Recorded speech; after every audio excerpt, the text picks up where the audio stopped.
जय श्री कृष्ण। राधे राधे। सदैव संदेह करने वाले व्यक्ति के लिए प्रसन्नता न इस लोक में है न ही कहीं और। जिस इंसान के पास संतुष्टि नहीं है उसे कितना भी मिल जाए वह हमेशा असंतुष्ट ही रहेगा। ज्ञानी व्यक्ति ज्ञान और कर्म को एक रूप में देखता है और वही इसे सही मायने में देखता है। इस जीवन में ना कुछ होता है ना व्यर्थ होता है। बुद्धिमान व्यक्ति कामुक सुख में कभी आनंद नहीं तलाशता। जो व्यक्ति अपने कर्म से विमुख हो जाता है भगवान भी उसका आदर नहीं करते। यदि आप किसी के साथ मित्रता नहीं कर सकते हैं तो उसके साथ शत्रुता भी नहीं करना चाहिए। अपने हृदय को अपने काम में लगाओ मगर कभी भी इसके परिणाम के बारे में मत सोचो। अच्छा काम करने वाला कोई भी व्यक्ति कभी भी बुरा अंत प्राप्त नहीं करेगा। चाहे इस दुनिया में हो या आने वाली दुनिया में, खुशी की कुंजी है इच्छाओं की कमी होना। आत्मा को कोई शस्त्र कभी काट नहीं सकता, अग्नि उसे कभी जला नहीं सकती, जल उसे कभी बुझा नहीं सकता, वायु उसे कभी सुखा नहीं सकती। अगर आप जो चाहते हैं उसके लिए नहीं लड़ते हैं तो आपने जो खोया है उसके लिए कभी रोना मत। जो हुआ अच्छा हुआ, जो होगा अच्छा होगा। स्वयं को मुझ पर छोड़ दो, अपने कर्म पर ध्यान दो। कर्म ऐसा करो जो स्वार्थ रहित और पाप रहित हो। तुम अनावश्यक रूप से चिंता क्यों करते हो? तुम किससे डरते हो? तुम्हें कौन मार सकता है? आत्मा ना तो पैदा होती है और ना ही मरती है। मनुष्य अपने विश्वास से बनता है। जैसा वह मानता है वैसा ही वह है। आत्मा नियंत्रित आत्मा यानी जो आत्मा किसी भी लगाव या प्रतिकर्षण से मुक्त इस संसार की इंद्रिय वस्तुओं के बीच चलती है। वह शाश्वत शांति को प्राप्त करती है। शांति, सौम्यता, मौन, आत्म संयम और पवित्रता ये मन का अनुशासन है। परिवर्तन संसार का अटूट नियम है। एक पल में आप लाखों के मालिक बन सकते हैं और दूसरे ही पल आप गरीब भी बन सकते हैं। जैसे आप पुराने कपड़े बदलकर नए धारण करते हैं ऐसे ही आत्मा अपने नए जन्म में शरीर को बदल देगी। वास्तविकता को कभी झुठलाया नहीं जा सकता।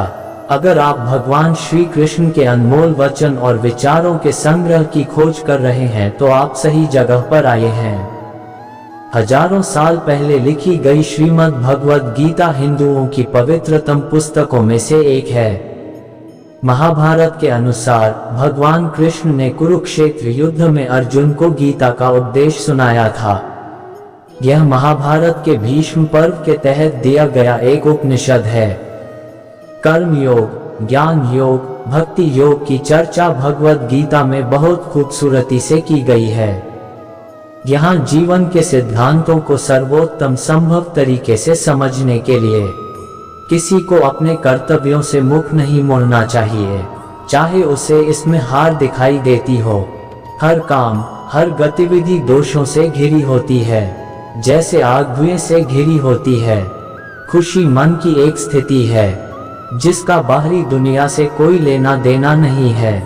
अपनी मंजिल के लिए कठिनाइयों में जीना किसी और की पूर्णता से भरी जिंदगी की नकल करके जीने से बेहतर है। तत्त्वमसि। प्रत्येक व्यक्ति में आत्मा किसी देवता से भिन्न नहीं है। कभी भी खुद पर घमंड मत करना। पत्थर भी भारी होकर पानी में अपना वजूद खो बैठता है। सही मायने में वह उपहार कहा जाता है जब वह दिल से सही व्यक्ति को सही समय और सही जगह पर दिया जाए और हम बदले में कुछ पाने की उम्मीद न रखें। हम इस दुनिया में खाली हाथ आते हैं और खाली हाथ चले जाते हैं। दुनिया नाशवान है और जो भी इस दुनिया में आता है उसे एक न एक दिन जरूर जाना पड़ता है। सत्य कभी नष्ट नहीं हो सकता। अच्छाई करने से कभी नहीं डरना चाहिए। जो कुछ भी होता है अच्छे के लिए होता है। कार्य का अत्यधिक महत्व होता है और व्यक्ति को हमेशा परिणामों की चिंता किए बिना पूरे समर्पण के साथ काम करना चाहिए। इच्छाएं आती हैं और चली जाती हैं, लेकिन आप एक निरपेक्ष साक्षी बने रहें और बस इसका आनंद लें। इच्छाएं किसी व्यक्ति को कभी परेशान नहीं कर सकती। भगवान हमेशा हमारे साथ और आसपास होते हैं। इससे कोई फर्क नहीं पड़ता कि हम क्या कर रहे हैं। दुष्ट लोग केवल समझाने मात्र से समझ जाते, तो यकीन मानो महाभारत का युद्ध कभी ना होता। जब आप भगवान कृष्ण द्वारा कहे गए इन विचारों को पढ़ते या सुनते हैं और उन्हें लागू करते हैं, तो ये विचार वास्तव में आपके जीवन को देखने के तरीके को बदल देते हैं। ये विचार मानव जाति के लिए बहुत उपयुक्त हैं और आज भी ये विचार मानव जाति पर लागू होते हैं। फल की जिज्ञासा छोड़कर कर्म करने वाला इंसान ही सदैव अपने जीवन को सफल बना पाता है। उन लोगों के लिए जिन्होंने खुद पर विजय प्राप्त की है, आत्मशक्ति उनकी दोस्त है, मगर यह उन लोगों के लिए दुश्मन है जिन्होंने कभी खुद को नहीं पाया है।